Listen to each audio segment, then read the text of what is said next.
argument on Love Island. Apparently there have been 25,000 complaints because one of the contestants, I don't know, the people who's on that programme with a six-pack and their contribution to humanity, as far as I can gather, is they project the agony of vows. You're right, I love ya, that sort of thing. I haven't watched it. I've got one of the drinks from it. Apparently 25,000 Ofcom complaints because some woman shouted at somebody. Now, I started reading the story about it, but slipped into a coma halfway through. It's an amazing thing. You know, you can have people dying on television and nobody complains, but as soon as a woman swears, people are phoning Ofcom. Emma, what's going on? I share your comatose state when it comes to anything to do with Love Island.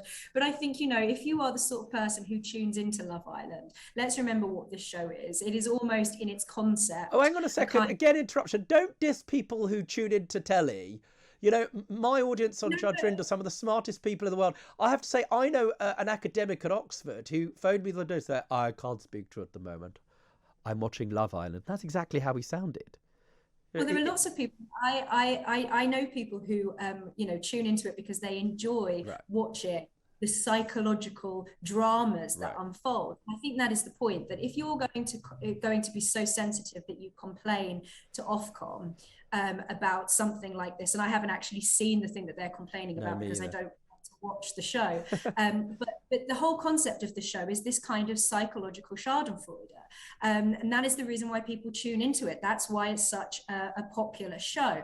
And so if you think that the producers are pushing it too far, if you think that the producers are being manipulative, well, the whole idea of the show is in a way psychologically manipulative. So if you don't want them to be doing that and you think it's unethical, then tune out and their ratings will fall. But ultimately, I think that this is coming within a context where people have been expressing concerns about the fact that there have been suicides associated with the show. Yeah, and we should take that very seriously. And Emma, I have to say, you put that very well. Schadenfreude, a German word for happiness at the misfortune of others. Amazing that that's a German word. Mike, last word to you. Would you just switch off, or do you think it's important that people complain to Ofcom when they're offended?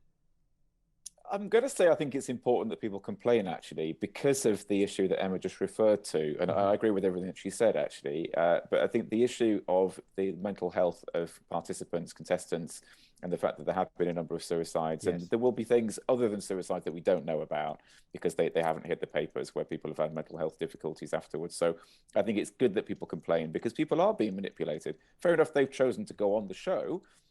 That doesn't mean that they should be subjected to some of the things that they're subjected to. So I think it's good that people complain. Hopefully it will make the producers realise they've gone too far and treat these people a little bit better. I did, in fact, make it the whole way through the article that I think you guys are referring to. So brownie point for me. And it sounded like these guys have been deliberately set up to fail, put in a situation where they were, almost obligated to cheat on their partner, and indeed on this occasion the guy didn't actually cheat on the girl, but she thought he had, or something like that, and so they had a big row about it, which of course was a ratings winner for Channel 4, I think this is on, or is it ITV? ITV. There you go. So they got the ratings win, but they also got the complaints. And I hope that we don't see more suicides following this series or subsequent series. And that is a deeply serious thing. And just to be clear, I do believe that ITV do take duty of care very seriously.